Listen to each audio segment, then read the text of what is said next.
Is the slides visible, ma'am? Yes, madam, it is visible. Shall I start the presentation, ma'am? Yes, ma'am. Okay, ma'am. Thank you.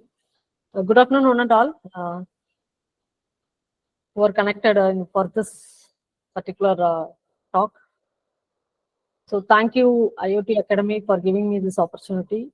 I have to thank my institution for providing the resources and the permission to present this during the college hours itself. And a special thanks to all the participants who gathered here to gain some knowledge related to this criteria 3. I'm working here with related to IKC for the past 7 years. With my experience, what I have gained is so far, because I have seen 2 to 3 NAAC visits, autonomous. So based on that experience, I have framed some contents related to this criteria 3. So I think definitely it will be helpful for all the participants to some extent. Maybe you may be very well versed in that. So definitely this will be helpful. So I have given an overview of this NAAC accreditation process. Everyone knows about this, but just an overview. So normally we will start with the registration of the higher education. Followed by that, we have to enter our institution information related to this quality accreditation. Once it is uploaded, because everything now it is online basis. So after within 15 days, they will be sending whether it is accepted or rejected. Once it is accepted, we have to submit the SSR, that is self-study report, which includes both qualitative metrics as well as quantitative metrics within the 45 days. So once rejected, again, there may be some corrections or some other expectations from the NAAC is not completed by the institutions. Again, we can resubmit, but the attempt is given only for 2 more options, 2 more chances is given. So in the SSR, during the submission of SSR, we are having 2 more components, that is student satisfaction survey. So for getting the genuineness of the student satisfaction, NAAC has given several opportunities. They are collecting the phone number, they are communicating, they are texting directly, they are getting the Aadhaar number, something like that and all they are doing. And also DBV process in order to verify the quantitative metrics, and the process will be over within 30 days. If there are any queries, we have to clarify the queries, or we have to give proper justifications related to that. So once it is over and it is identified that we are passed for the NAAC accreditation, so after that they will be asking us the dates which will be comfortable for the P-team visit. If we are specifying the date within 90 days, they will be coming to our campus in order to visit and in order to check what are the qualitative measures as well as quantitative measures we have provided are going as mentioned in the SSR. So this is the verification process, what is going on as per the NAAC accreditation process. Again, if it is failed, we can reapply, and there is option for reassessment too. Yes, madam. Next slide, please. So as per my criteria, my criteria 3 is research, innovation, as well as extension. So I have concentrated on these 4 categories. 4 categories in the sense: universities, autonomous colleges, affiliated colleges UG, as well as affiliated colleges PG, due to time constraint, because I'm not including health, agriculture, like other universities and all. Normally, in general, I'm speaking. So the key indicators here, it is mentioned 7 key indicators, but not all are suitable for all the 4. So I have splitted according to it in my presentation, highlighting in different colors for easier understandability. Next slide. So this is the first key indicator, promotion of research and its facilities. This is applicable for universities, the top one. I have mentioned it in the bullet, that is universities. So it includes institution research policy. That is, the institution must have a clear research policy, what is going on, how it to be executed, what are the norms provided, everything. So this is an important content for both universities as well as autonomous institution is concerned. Second one is both same for both the universities as well as autonomous. That is seed money by the institution for research. Seed money will be provided to the faculty as well as a team of students in order to execute their research. Uh, So what is the seed money provided on what project and what is the number? So these are the details that will be provided with this question. Then coming to the faculty fellowships, how many faculty have gone for fellowships? Because several organizations are providing fellowships. So that department-wise category we have to provide for faculty fellowships. Then research fellows enrolled. So normally universities means we know very well that they will be having different sort of projects in different streams. How the on what basis we are communicating, that is giving advertisement for enrolling the research fellows, how the process is going on, whether any examination purpose, interview, what are the scores given, whether it is based on the category. So all these details we must have. But when we are entering into the AQR as well as SSR, it is a quantitative metrics. But when they are coming, when the P team is visiting in person to the institution, they will be verifying all this. And what are the facilities available in the institutions related to the research? So if it is related to computer science, the number of systems is related to life sciences, what are the systems that are available, or if it is related to the engineering streams, so what are the equipments that are available which are suitable for the researchers, latest researchers. In this manner, we have to provide the content. And how many number of departments that are recognized by national and international bodies. Normally, DBT, they are giving STAR program, and the DST is offering recognizing some departments for their betterment of their research and activities. So that number of departments can be given with respect to universities. These the first three is coming for autonomous institution also, but not the remaining content, because we are a autonomous institution, we will be having a limited number of accessing to all these contents.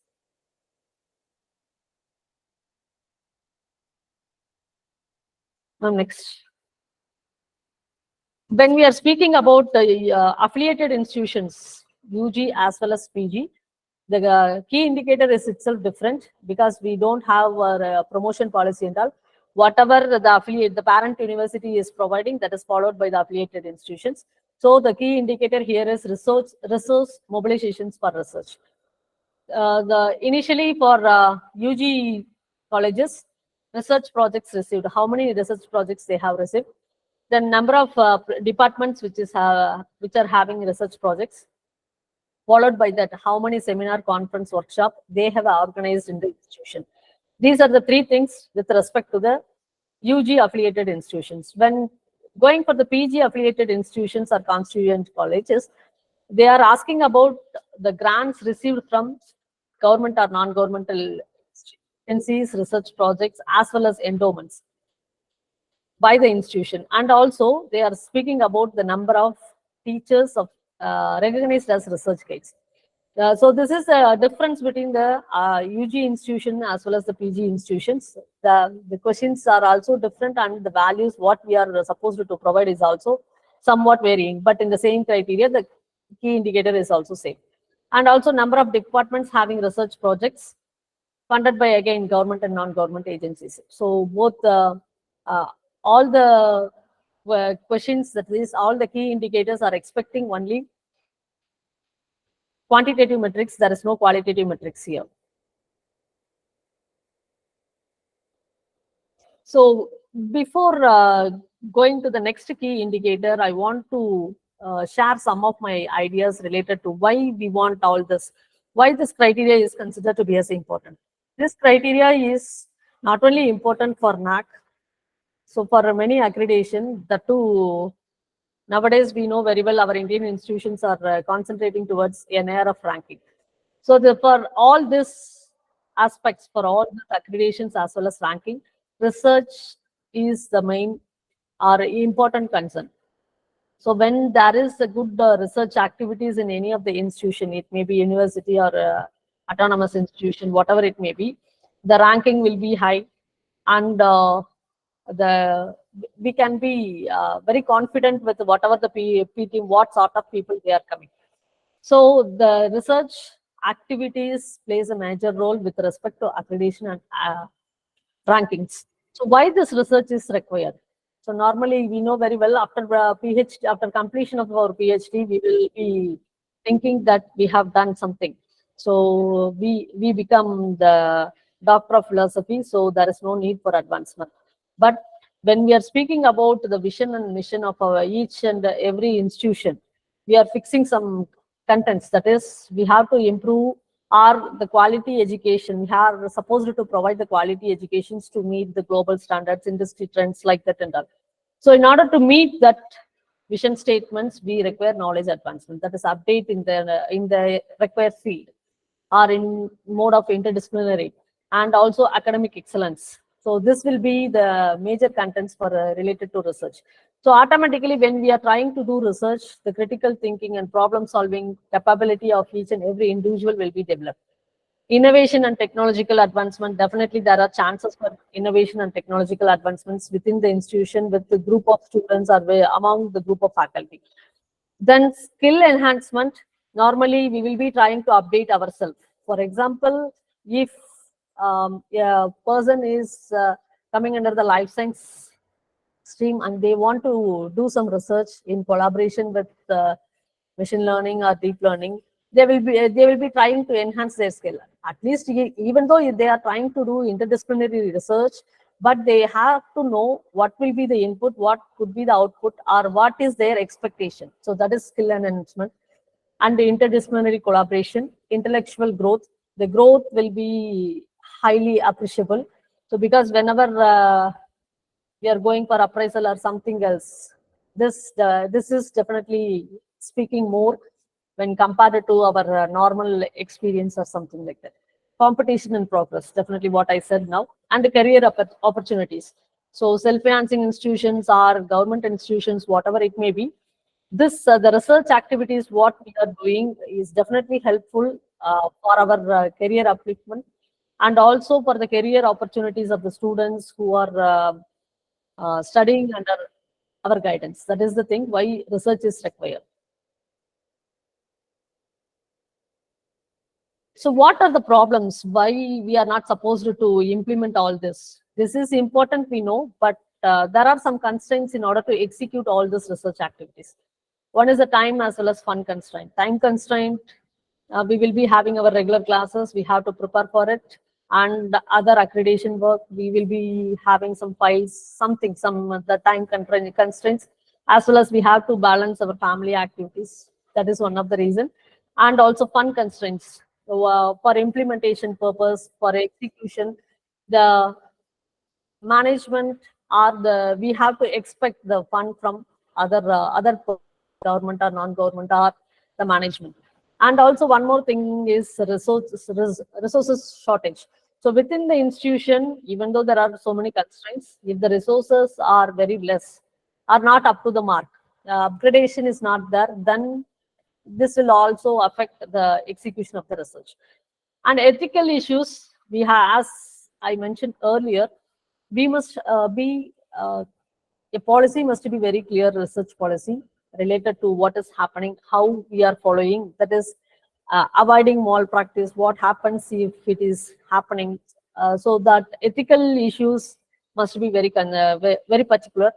And here interdisciplinary, when collaborating with other department, the collaboration level, the person whom we are interacting with, those people, how the collaboration will be there, not only within the institution, outside the institution, because both the institution must be permitting us to do this sort of collaboration when we are speaking about the project level. And it is very difficult for students at the undergraduate level to understand this today's research activities. We will be speaking, identify, collect few papers related to that, do a literature survey. The terminology is itself very difficult for the undergraduate students to understand. Then mentorship and training. Normally, whatever the research activities are going on, we require some mentorship as well as some training related to the recent trends, which will be helpful for the individuals as well as the department to move to the next level. Okay, what will be the ways? So how we can promote the research activities within our department or within our institution? So we have to allocate sufficient resources. So that is the budget of the institution must be a good content. So we will be providing. So when they are providing all this, for example, they are providing what are the emerging contents and what are the resources we are expecting. All are providing means they will be expecting more from us. That is also a win-win category only, mutually benefited. And encourage faculty development. So once they may go for some incentives policies in order to develop in order to develop the publications or projects or patents, whatever it may be. And with the clear research policies, we can do like this, and several research events, because nowadays all the institutions are trying to concentrate towards IPR. So for patent, so what is the concept? Because the government of India is also very interested in providing research activities for IPR, and also grant applications. Whenever we are receiving any call for proposals, it must be transmitted through the institution with several representations and with the long-term vision. So, for example, any of the project is taken, what will happen? Yeah, because normally project means the time duration will be 3 years or 5 years. So, if there is a situation for us to move in the middle, so all this thinking with a strong vision and with a long forecasting, we have to implement all this with the clear research policies of the institution. So with the clear research policy of the institution only, all these things can be carried out effectively. So what are the efforts? So one thing is publication, research work publication.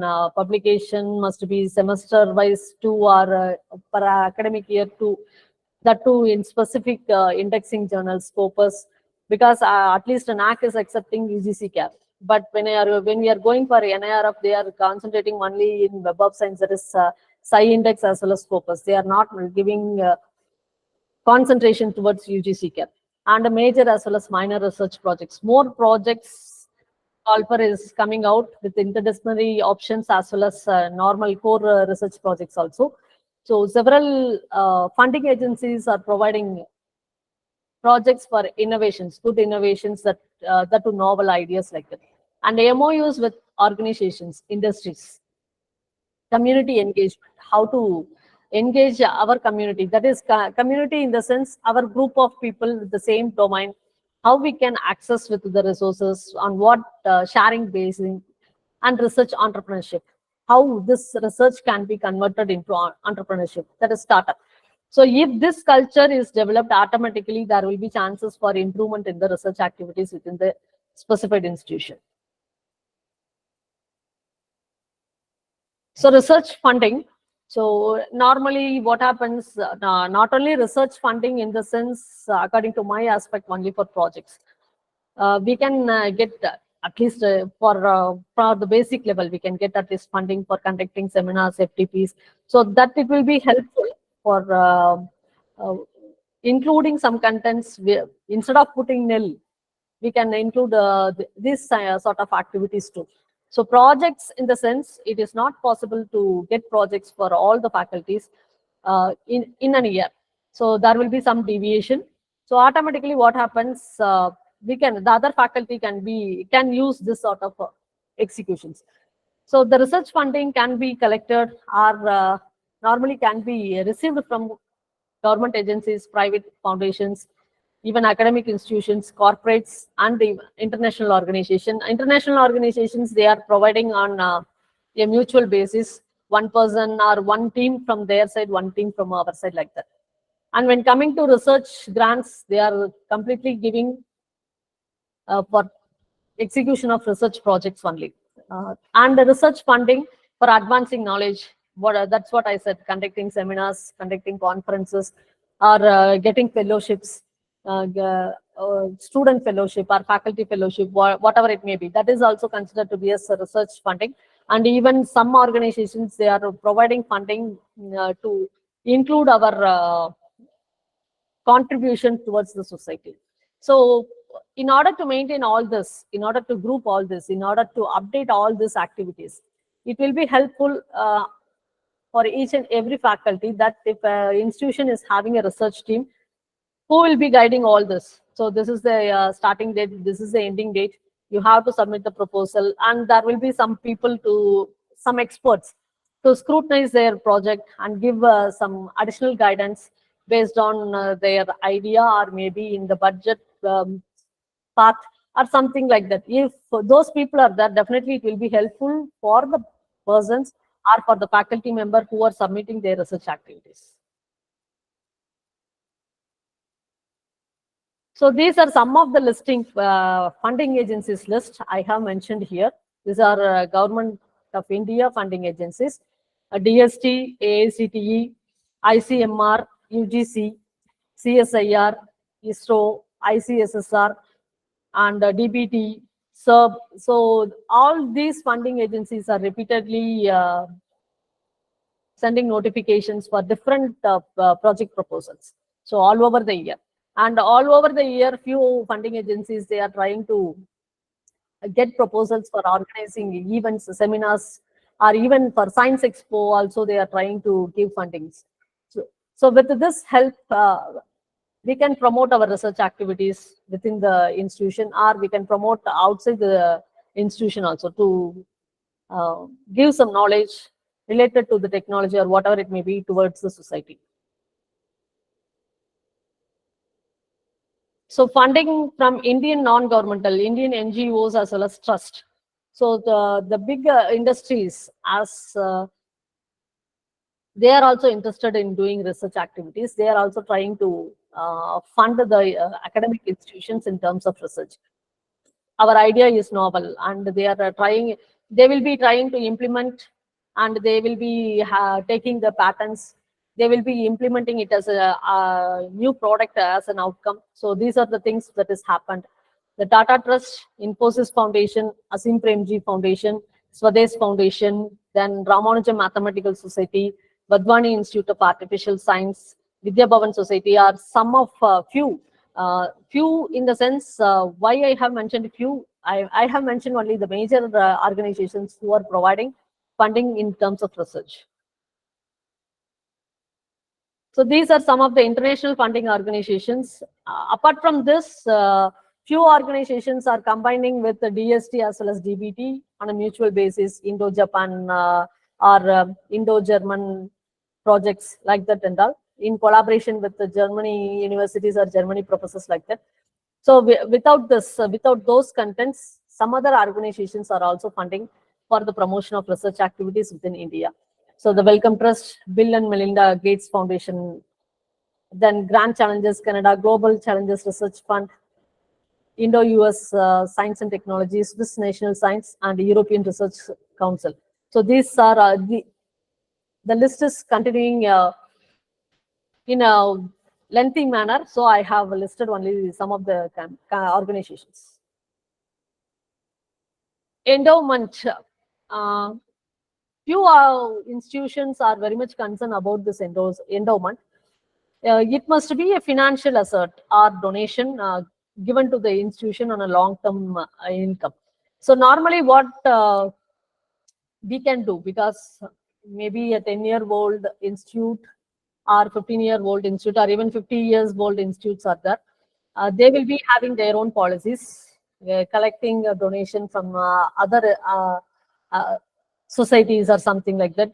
Even an endowment can be created by means of alumni also. If the alumni are ready to contribute, we can appoint a treasurer within the alumni along with the faculty. So automatically what happened, the fund collected from the alumni to support their juniors in terms of scholarships or whatever the activities are for building any auditorium or providing sports facilities to students, like that the financial asset can be considered to be as an endowment. If it is from the alumni, it will be adding more weightage, and we can show in both the criteria 3 as well as criteria 5 the same content, endowment. But what is the thing is, it must be very legal, and all the details, it has to be included in the expenditure income statement of the institution also, because all the things are transparent according to NAAC. We are uploading everything. So that is also very essential with respect to this endowment. So coming to this 3.2, resource mobilizations for research. This is for universities and autonomous institutions. We have to give the details in terms of quantitative metrics. What are the grants received from non-government organizations, that is NGOs as well as international bodies, and separately government bodies, and number of projects received. So these are the details with respect to universities we have to give. I have already mentioned the list of funding agencies also. When coming to the autonomous institution, we are supposed to specify the same thing, and it is clubbed together government, non-government agencies for research projects as well as endowments as well as and chairs. And also, who are the number of the teachers having research projects, number of teachers recognized as research guides, and also number of research projects received from government and non-government. So grants we have to mention as well as number of projects and the number of teachers having the research projects and who are recognized as guides. So these are the things we have to specify with respect to this key indicator, how the research activities and the resources are mobilized with this project. So that is the thing, or that is the information that is retrieved from the key, from this key indicator. With respect to this affiliated constituent undergraduate, the key indicator is itself different. Research publication and awards. Very much concerned about the paper published per teacher in journals. So mentioned in the UGC website. I told already, NAAC is concerning about UGC CAR journals, Scopus, Web, that is SciIndex or Web of Science also. But when we are going for NIRF, they are not considering the UGC CAR contents. And also number of book chapters, books and book chapters edited in volumes, papers published in international conference proceedings per teacher. So for each teacher, we have to represent this as a quantitative metric. 3.2 is innovation ecosystem with respect to affiliated constituent PG courses, PG colleges. So we have to create an ecosystem for innovations.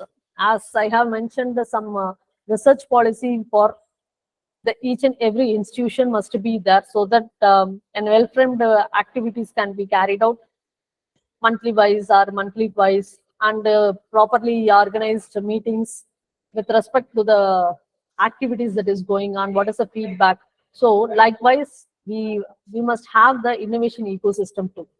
So for that, what are the things that we are doing, that must be mentioned in the qualitative metrics. And with respect to this innovation, what are the workshop seminars conducted, so activities, and with related to entrepreneurship, that is startup, what are the activities that are carried out in order to enhance these activities with respect to this innovation ecosystem. So 3.3, the third key indicator for university is the innovation ecosystem. So as mentioned earlier, the institution will be framing the ecosystem. The activities that are to be conducted within the academic year are what are the outcomes of the previous year with respect to this innovation ecosystem activities, how it is transferred to knowledge, and the number of workshops as well as seminars conducted with related to research methodology. Because by research methodology, not all the faculty who are working may be very well versed in the research. So the research methodology for newcomers are the students who are in the research, that is PhD students and the PG students, as well as intellectual property rights. So what is patent, what is a copyright, like that we have to give the awareness, and entrepreneurship as well as skill development. This is not only for the faculty, it can be done for the students too. And with respect to university, what are the number of awards and recognition received, especially for research as well as innovation, by the institution and the overall the institution, or by a specific faculty or student or research scholar, whoever it may be. So 3.3 is extension activity for the affiliated UG institution. Extension activity is nothing but we are extending our activities or our hands towards the society. We are supposed to do some help to the society. So we know what is our population. So it is not possible for everyone to provide all the resources. So normally we know very well how many group of institutions or how many educational institutions are around the world. Student strength is the biggest strength. So with the support of the student, try to develop nearby society, that is the neighborhood community. What are the problems? Because we know very well we are in the same location. What are the local problems? How to address this? So whether we can do it in normal manner or with the support of the technology or with the support of some innovation that can be developed. So what are the activities that are carried out that can be given, and any specific awards or recognition from the government or government recognition bodies for the institution or for an individual that is received, that can be included here. And with respect to NCC, NSS, that is also considered to be as extension activity. They are ready to do the society for the, ready to do some goodness for the society. So that programs, how many programs we have conducted so far, what are the activities that is carried out, that can be included. And we have to specify the number of students participating. For example, 10 activities have been carried out. For each activity, how many students have been participated? What are their roles? A report of it. Everything has to be filed with the under the category of extension activities in the affiliated UG colleges.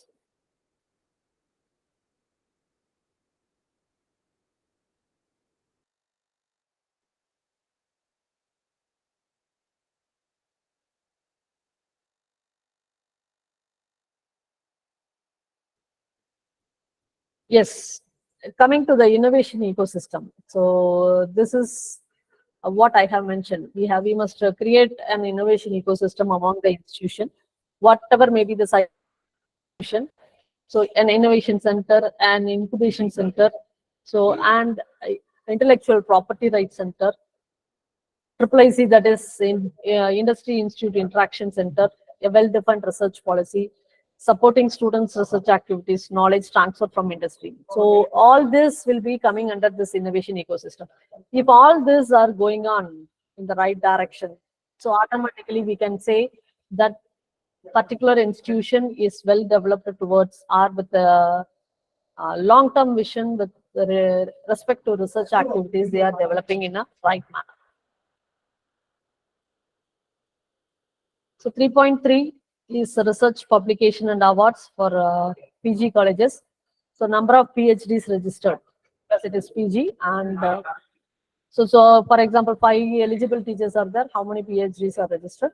And the number of research papers per teacher in the journal.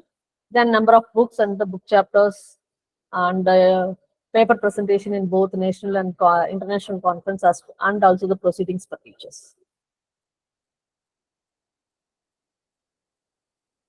So 3.4 is research publications and awards with respect to universities. So the code of ethics we are providing, that is the first QLM. And the second thing is we have to mention whether the faculty of belonging to that university have received any awards or any recognitions. Since we can specify fellowships or any international grant, a travel grant they have received, that also can be specified. The number of patents published are awarded during the year, not submitted or filed. We must not mention that. Published and awarded can be given. Number of PhDs, that is who are awarded in this year, and number of research papers in the journals. So how many papers have been published in the journals, how many books, and how many book chapters, and e-content developed by the teachers. So this is also one of the challenging tasks for the academic people.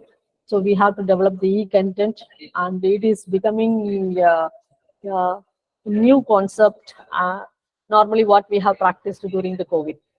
And we have to specify about the bibliometrics also, the average citation with respect to Scopus, Web of Science, and PubMed, like that, and the H-index, bibliometrics of the publication of the university. So these things we have to universities in the AQR. This is for the autonomous institution, the same thing, the code of ethics and a number of PhD candidates registered as per the teacher. So we will be specifying this list earlier in the 3.2.3 that must be matching here, and a number of research papers, book chapters, and we have to specify the Scopus citation index as well as the H index. So what is an impact factor? Why it is considered to be as important, and why the NAAC is asking about this? So the impact factor is the frequency to measure the average of an article. So this is not for an article, but this is for a journal. Impact factor is for a journal, not for an individual article or for an individual person. This will be calculated for a 2-year period. I have given some example also down here. For example, A will be the number of times the article published in 2008 and 2009, and number of citable elements. Then automatically what happened? So we have to calculate A divided by B. That is the impact factor of that journal in 2010. So the impact factor will be changing based number of articles that is published by the journal, and also the articles that are cited by other people. So that is the reason why this impact factor journal.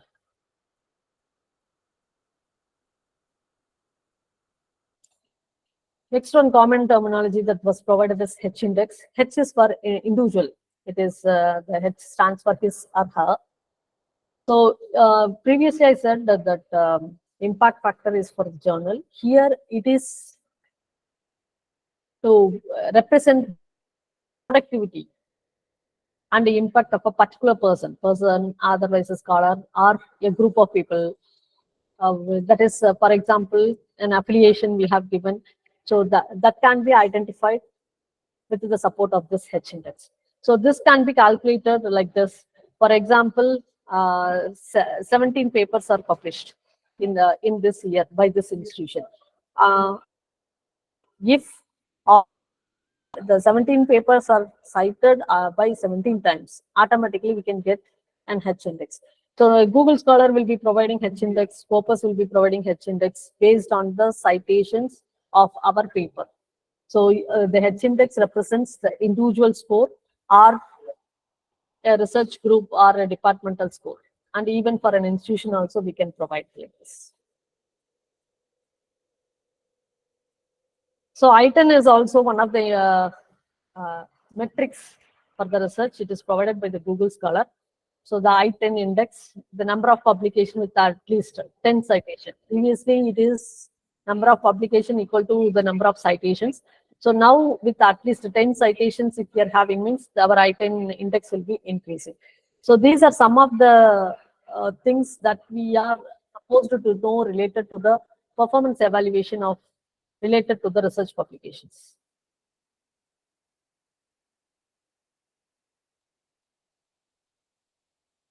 This 3.4 collaboration. This is with respect to UG Institute. What are the collaboration? How this collaboration has been happened? So either with respect to faculty exchange or student exchange or internship. So in what terms of activity this has happened, we have to specify in quantitative, and a number of functional MOUs. Functional MOUs in the sense there must be some activity, at least 2 to 3 activity should be happened with that MOU yearly wise. Otherwise, that MOUs are considered to be as obsolete.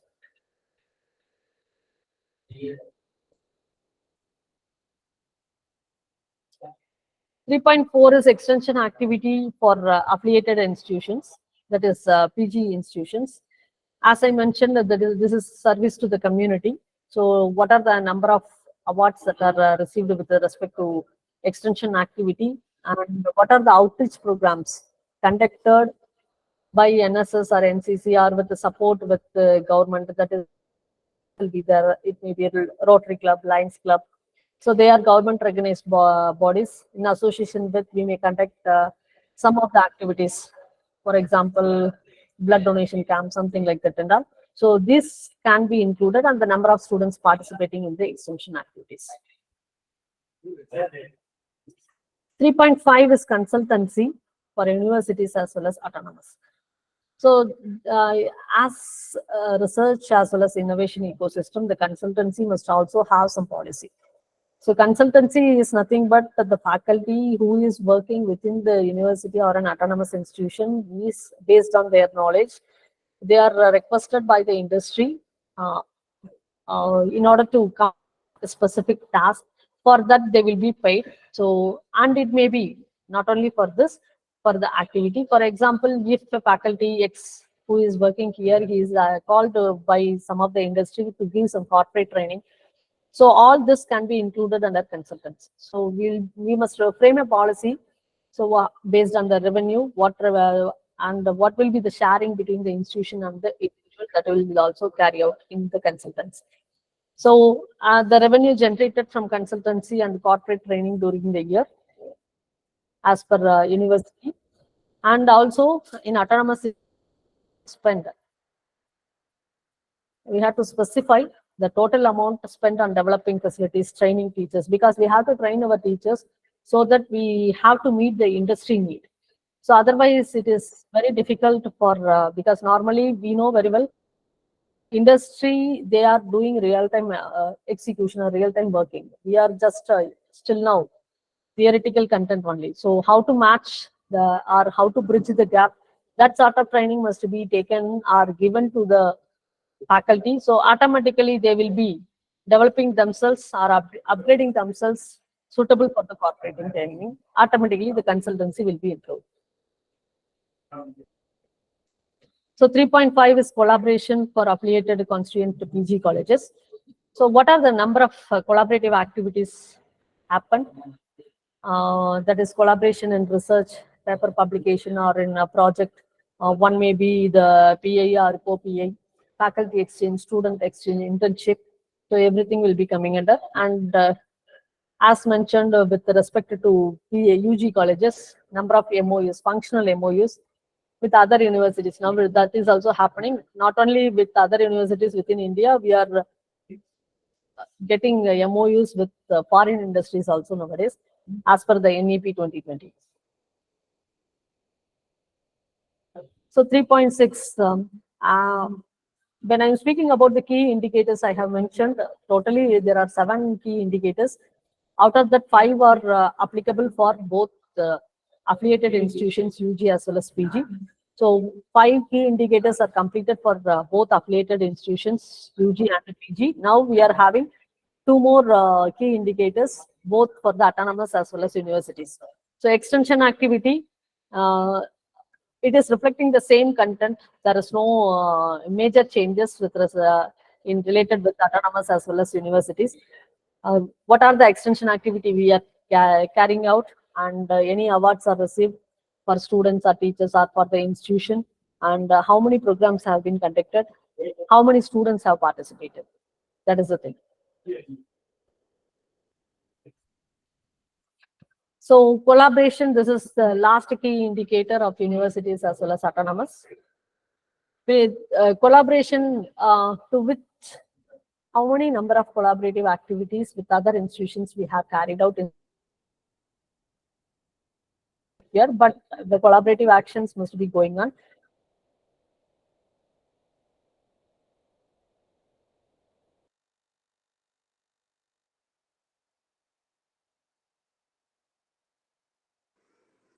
Excuse me, ma'am.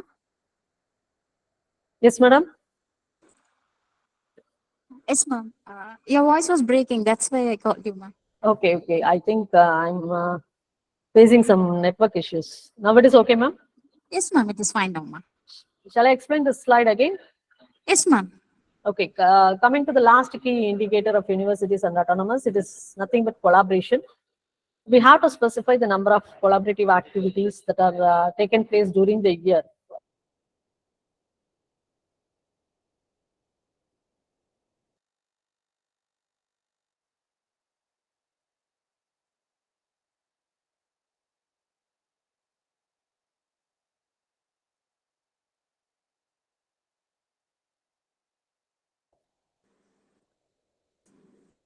Padma, ma'am. Yes, ma'am. Yes, Ma'am. ma'am. Again, we had the issue. That's why. Yes. Okay. Okay. Sorry. Also, the number of functional MOU with other institutions, industries, I have mentioned earlier. Nowadays, we can have MOUs with the foreign universities and foreign companies, also funding agencies who are providing. So this sort of collaboration will uh, help us to make our research strengthen.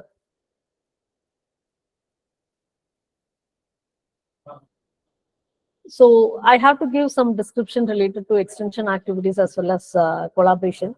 So extension activities, I have given the list. This list of activities, normally all the institutions they are following.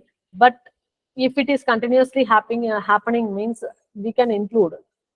So not only this, we can include the soft skill development as well as competitive examination, and also promoting our technology or training the people.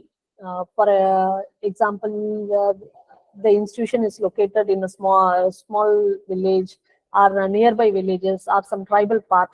We can try to train them the usage of technology or usage of smartphone, how payment can be done using UPI. That also can be coming under extension activities. So whatever the things we are doing in our institution, and up to my knowledge, I have listed the extension activities here.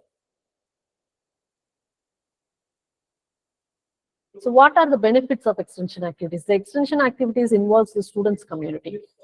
So it will give the sense of social responsibility. So what is the current situation of our society, how we can improve it. So that is the main reason why the accreditation committee is focusing on extension activities, and also engage in social service. Even though because academic institutions are not to promote knowledge or promote any degree alone. So it must be a holistic content. So while coming out of the institution after completing his or her degree, yeah, the student must be a good citizen with good knowledge and with good culture, with the human values. So in this aspects only they have created this many activities, and also the dignity of labor. When they are going for the field work really, instead of watching in films or in YouTube channels, when they are going for a real field work, they will be trying to understand what are the difficulties the other people are facing. So they may try to reduce or try to do some favor for the society, create sensitivity towards human rights, and also we can link academic learning with societal problem solving. So because of this reasons, nowadays many things are happening. And with respect to IoT technology, they are providing a lot of innovations towards agriculture, on seeing the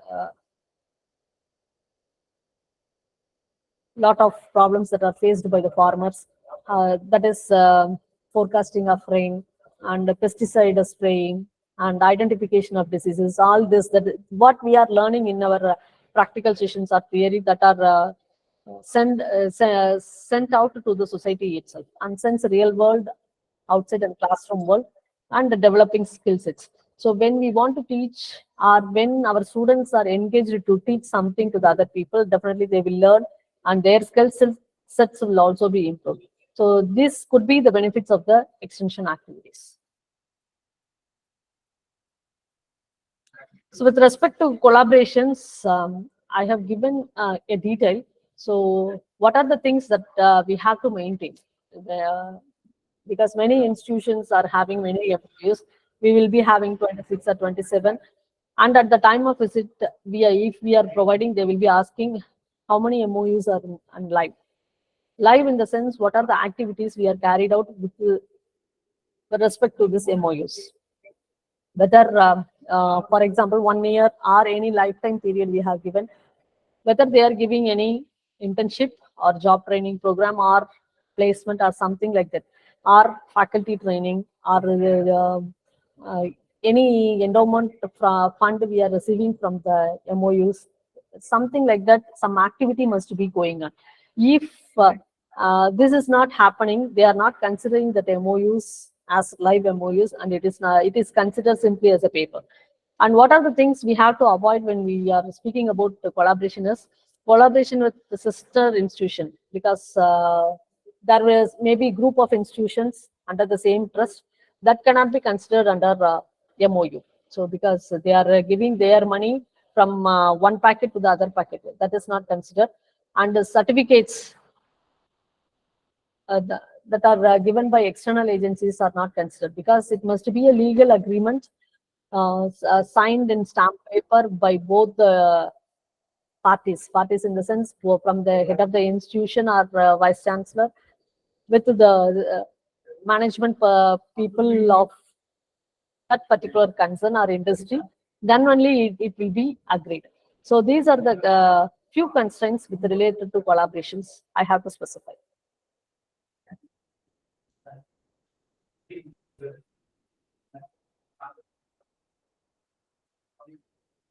So on this, NAAC is getting this data, the data, so many accreditations. So now it is all the evaluations of all this data are done through online, and we are getting immediately.